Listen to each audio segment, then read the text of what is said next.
असं म्हणतात, राजकारणात वेळ कोणालाही सोडत नाही.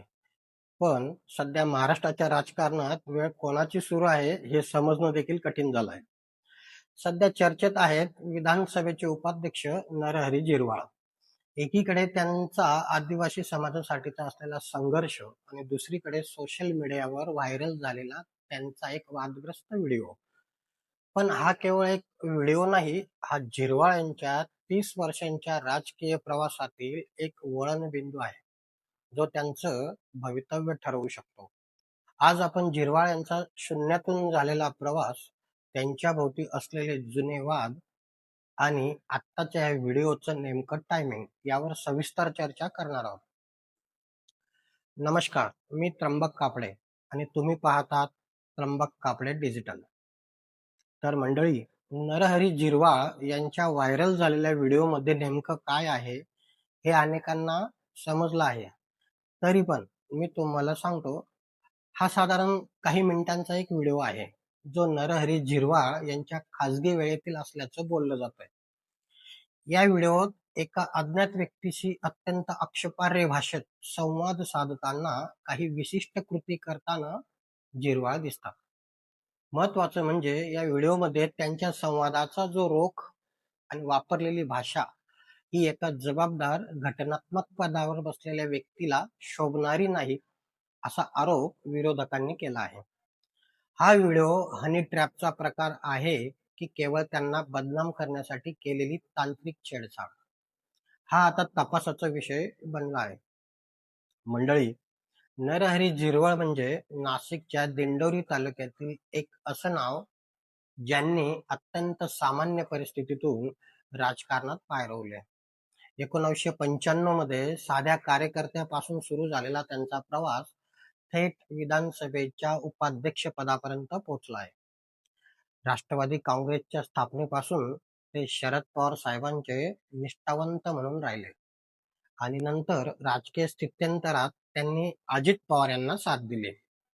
झिरवाळ हे केवळ राष्ट्रवादीचे नेते नाहीत, तर ते उत्तर महाराष्ट्रातील आदिवासींचे मास लीडर म्हणून ओळखले जातात.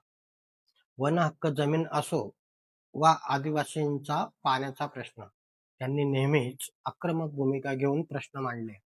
आजही त्यांचा साधा पायजमा, शर्ट आणि ग्रामीण ढंगातलं बोलणं सामान्यांना आपलं वाटतं. पण हाच साधेपणा आता त्यांच्यासाठी अडचणीचा ठरतोय की काय, असं वाटू लागलंय. पण राजकारण म्हटलं की वादाचं वलय हे आलंच. झिरवाळ यांच्या राजकीय प्रवासात डोकावून पाहिलं तर अलीकडच्या दोन मोठ्या घटना समोर येतात. पहिली घटना म्हणजे त्यांच्या पीएचं लाच प्रकरण. झिरवाळ यांच्या स्वीय सहाय्यकावर लाच घेतल्याचा आरोप झाला होता आणि एसीबीने कारवाई देखील केली होती. तेव्हा झिरवाळ चांगलेच अडचणीत आले होते. नेत्यांच्या अत्यंत जवळच्या माणसाने अशा प्रकारे लाच घेणं हे नेत्याच्या प्रतिमेला धक्का देणारं असतं. दुसरी घटना सांगायची म्हटली तर काही सार्वजनिक सभांमध्ये झिरवाळ यांची जीभ घसरल्याची अनेक उदाहरणं आपण पाहिली आहेत. कधी प्रशासनावर दबाव टाकण्याच्या संदर्भात, तर कधी विरोधकांवर टीका करताना. त्यांच्या विधानांमुळे राष्ट्रवादी काँग्रेसला अनेक वेळा स्पष्टीकरणंही द्यावी लागली होती.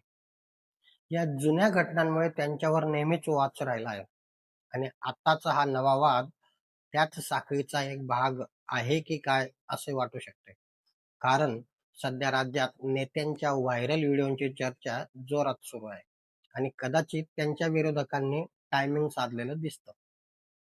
आता येऊया सर्वात महत्वाच्या मुद्द्याकडे, आणि तो म्हणजे हा व्हायरल व्हिडिओ. अधिवेशन नुकतंच संपलं आहे आणि आगामी स्थानिक स्वराज्य संस्थांच्या निवडणुकांचे ढोल वाजू लागले आहेत. अशा वेळी हा व्हिडिओ समोर येणं हा निव्वळ योगायोग नक्कीच नाही. राष्ट्रवादीचे नेते अमोल मिटकर यांनी थेट विधानसभेत आवाज उठवून सांगितलं, हे प्रकरण म्हणजे झिरवाळ यांना बदनाम करण्याचं मोठं षडयंत्र आहे. त्यांच्याच जवळच्या माणसाने हा व्हिडिओ शूट करून कदाचित तो बाहेर आणला असावा, असा संशय देखील त्यांनी व्यक्त केला आहे. दुसरीकडे याच व्हिडिओचा आधार घेत झिरवाळ यांच्या राजीनाम्याची मागणी करत विरोधकांनी त्यांना थेट कोंडीत पकडण्याचा प्रयत्न केला आहे. आदिवासी बहुल पट्ट्यात त्यांची प्रतिमा डागाळण्याचा हा प्रयत्न आहे का? असा प्रश्न देखील उपस्थित होऊ शकतो. मंडळी, कोणतंही नाणं एका बाजूचं नसतं. आता या प्रकरणात एक नवीन वळण आलं आहे. त्या व्हिडिओमध्ये जी व्यक्ती जिरवाळ यांच्यासोबत दिसत आहे, तिच्या भावाने समोर येऊन काही खळबळजनक खुलासे देखील केले आहेत. त्या भावाच्या म्हणण्यानुसार हा व्हिडिओ जुना आहे आणि तो केवळ जिरवाळ यांना ब्लॅकमेल करण्यासाठी किंवा त्यांच्या राजकीय प्रतिमेला तडा देण्यासाठी वापरला जातोय. त्याने असाही आरोप केला आहे की त्याच्या भावाला हाताशी धरून काही अदृश्य शक्तींनी हा सापळा रचला असावा. जर हा दावा खरा असेल तर हे प्रकरण केवळ एका नेत्याच्या नैतिकतेचं नसून एका मोठ्या राजकीय कटाचंही असू शकतं. शेवटी मी एवढंच सांगेन, एक पत्रकार म्हणून अनेक नेत्यांचा उदय आणि अस्त आम्ही पाहिला आहे. नरहरी झिरवाळ यांच्यासारख्या जमिनीवरच्या नेत्याला अशा पद्धतीने घेरलं जाणं हे महाराष्ट्राच्या सुसंस्कृत राजकारणाला शोभणारं नाही. जर हा व्हिडिओ बनावट असेल तर यामागील सूत्रधार कोण आणि जर यात तथ्य असेल तर झिरवाळ यांना मात्र जनतेला उत्तरं द्यावीच लागतील. मंडळी, हे प्रकरण आता केवळ सोशल मीडियापुरतं मर्यादित राहिलेलं नाही, तर थेट मंत्रालयाच्या दरबारी पोहोचलं आहे.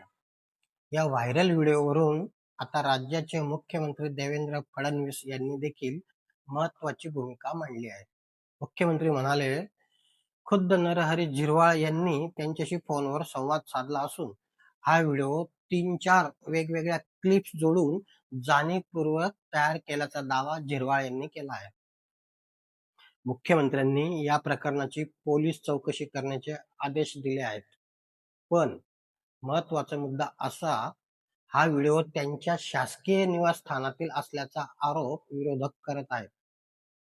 त्यामुळे झिरवाळ यांच्या राजीनाम्याची मागणी जोर धरणं साहजिक आहे.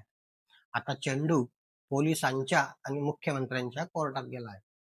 मुख्यमंत्री फडणवीस यांनी स्पष्ट केलंय, या व्हिडिओची सत्यता पडताळून राष्ट्रवादीच्या नेत्या सुनित्रा पवार तथा उपमुख्यमंत्री यांच्याशी चर्चा करूनच झिरवाळ यांच्यावर काय कारवाई करायची याचा अंतिम निर्णय घेतला जाईल. त्यामुळे येणारा काळ हा झिरवाळ यांच्या राजकीय कारकिर्दीसाठी अत्यंत कसोटीचा ठरणार आहे. तुम्हाला काय वाटतं? हे प्रकरण म्हणजे झिरवाळ यांना संपवण्याचं राजकीय कारस्थान आहे की नैतिक अधिपतन? कमेंटमध्ये तुमचं मत नक्की मांडा. आणि आपल्याला हा व्हिडिओ आवडला असेल तर त्र्यंबक कापडे डिजिटल या माझ्या यूट्यूब चॅनलला सबस्क्राईब, लाईक आणि शेअर करायला विसरू नका. धन्यवाद. पुन्हा भेटूया पुढच्या व्हिडिओत.